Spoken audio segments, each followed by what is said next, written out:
আসসালামু আলাইকুম guys, GR একোটিক্স আপনাদের স্বাগতম। হঠাৎ করে প্রস্তুতি ছাড়া একটি ভিডিও করে ফেললাম।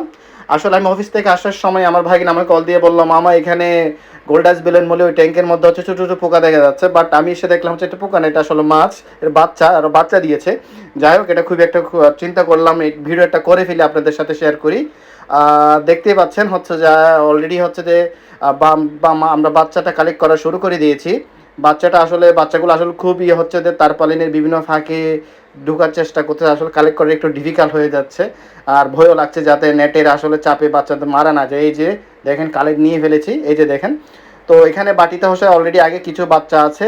আর আপনারা অবশ্যই যে পানিগুলো দেখছেন বাটিতে, ওগুলো হচ্ছে এই ট্যাঙ্কির পানি থেকে, এই ট্যাঙ্কি থেকে নেওয়া, যাতে টেম্পারেচার হচ্ছে সেম থাকে। কারণ বাচ্চারা অনেক সময় স্ট্রেস ফিল করেন, ভিন্ন টেম্পারেচারে গেলে অনেক সময় স্ট্রোক করে, স্ট্রেসের কারণে মারা যায়।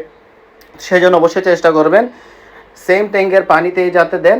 পরে কিভাবে হচ্ছে যে অন্য ট্যাঙ্কে দিবেন সেটা আমরা পরে লাস্টের দিকে দেখব।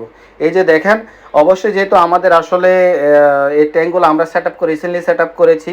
রিসেন্টলি সেট আপ করার পর হচ্ছে 3 সপ্তাহ পরে আমাদের এই যে এক সপ্তাহ হলো আমরা হচ্ছে যে মাছগুলো ছেড়েছি। তার মানে হচ্ছে যে এটার আমাদের ট্যাঙ্কগুলোর বয়স টোটাল হচ্ছে 1 মান্থ, আর মাছ ছেড়েছি 1 সপ্তাহ আগে। অলরেডি এটার বাচ্চা দিয়ে দিয়েছে।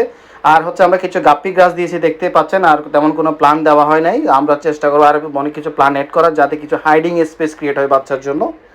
আর আপনারা সবাই জানেন হচ্ছে লাইভ ব্রিডার আসলে কম বেশি বাচ্চা খেয়ে থাকে, সেই জন্য যত বেশি হাইডিং স্পেস দিবেন ততই বেশি হচ্ছে যে বাচ্চা আপনি কালেক্ট করতে পারবেন, আর প্যারেন্টসরা বাচ্চা খেতে পারবে না। তো এগুলো অবশ্যই দেখতে পাচ্ছেন আমার এখানে কিছু অ্যাডভান্টেজ, আমি যেহেতু কয়েকটা বাচ্চা পাচ্ছি, কারণ হচ্ছে যে আমার অলরেডি তারপলিনের ভাজের ফাঁকে কিছুটা হাইডিং স্পেস ক্রিয়েট হচ্ছে, আর আমি ওইখান থেকেই অনেকগুলো বাচ্চা কালেক্ট করতেছি। তো আমরা লাস্টে দেখবো আমাদের কতগুলো বাচ্চা কালেক্ট হয়েছে। বাট এটা অবশ্যই মাথায় রাখবেন, প্লান্ট দিলে অনেকই লাভ আছে। আমরা অবশ্যই পরে জানবো প্লান্টের উপকারিতা কি, এটা অবশ্যই আমরা জানবো।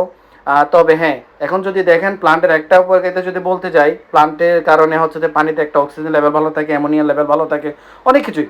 তো এখন যদি দেখেন হচ্ছে যে আমরা অলরেডি অ্যারাউন্ড 20টা আসলে ফ্রাই কালেক্ট করেছি।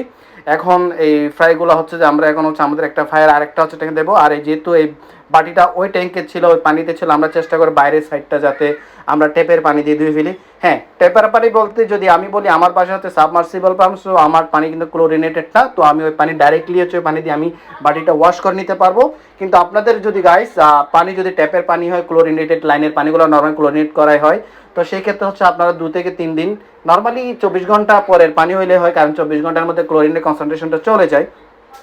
তবে সেফিস জন্য আমি বলবো 2 থেকে 3 দিন পুরাতন পানি দিয়ে সবসময় ইউজ করবেন, যাতে ক্লোরিনের কোনো না কিংবা ডিক্লোরিনের অনেকগুলো মেডিসিন ওইগুলো ইউজ করবেন। এখন দেখেন আমি বাটিটা এই হচ্ছে যে ফ্রাইড ট্যাঙ্কে হচ্ছে রেখে দিব, যাতে এই বাটির টেম্পারেচার এবং এই ট্যাঙ্কের টেম্পারেচারটা হয়। আর এখানে আমি কিছু স্পঞ্জ ফিল্টার বানিয়েছি নিজেই হচ্ছে কিছু বোতল দিয়ে, সেটা আমি পরে দেখাবো আমি কীভাবে বানিয়েছি। সো গাইস, আমি এটা এখানে রেখে দেবো 10 থেকে 15 মিনিট পরেই হচ্ছে যে আমি আসলে ফ্রাইগুলো এখানে ছেড়ে দিব। আর হচ্ছে যে অবশ্যই আপনাদের অন্য একটা ভিডিওতে দেখাবো। এখানে অলরেডি দেখেন কিছু আগের ফ্রাই আছে। আর আমি পরের ভিডিওতে অবশ্যই আপনাদের জন্য একটা ভিডিও বানাবো কীভাবে স্পঞ্জ ফিল্টার আপনারা বানাবেন। আর ইউটিউবে অনেক ভিডিও আছে, ওখান থেকেও দেখে নিতে পারবেন। বাট আপনাদের যদি অবশ্যই আমি আমার একটা বানিয়ে দেখাবো। সো গাইস, আসসালামু আলাইকুম, দেখা হবে। সবাই দোয়া করবেন আমাদের জন্য। আমরাও আসলে এই এরিয়াতে নতুন, আমরাও শিখতেছি, আমরাও আপনাদের সাথে শিখবো, আপনাদের কাছ থেকে শিখবো, আপনারা আমাদের কাছ থেকে শিখবেন। সেটাই হচ্ছে যে লক্ষ্য। আসসালামু আলাইকুম।